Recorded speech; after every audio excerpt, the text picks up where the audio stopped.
Rifles loaded, Bangladesh's armed forces are out on the streets. They're ready for action.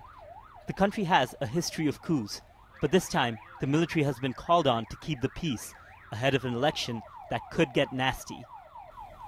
Their main task is to provide law and order, create a peaceful and a congenial environment so that voters can go out to vote without any intimidation, fear of being attacked or hurt.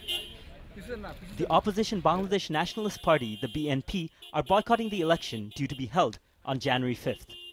BNP leader Khaleda Zia has asked for people to defy the polls and occupy the capital Dhaka. Since her call for non-cooperation, Khaleda Zia has been kept virtually under house arrest. Other BNP executives have also been targeted for detention.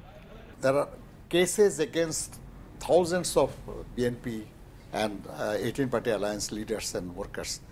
You cannot stay at their home. Most of them cannot stay at their home. In fact, I was admitted in the hospital from a place where I was trying to escape arrest. I was not at my home. Opposition protesters have been demanding that the elections be held under the auspices of a neutral caretaker government. They say polls staged by the ruling Army League will not be fair and free. The international community agrees the US and the EU will not be sending observers to this election. The opposition has called the upcoming vote a farce.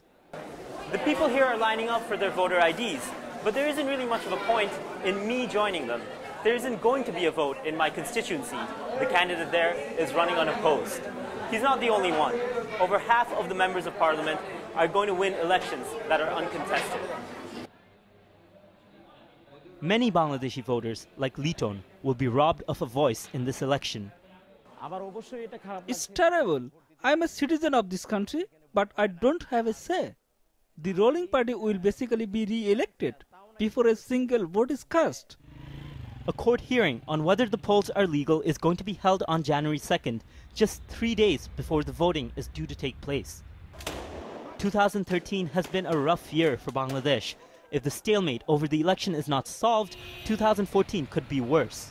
Maher, Sattar, Al Jazeera, Dhaka.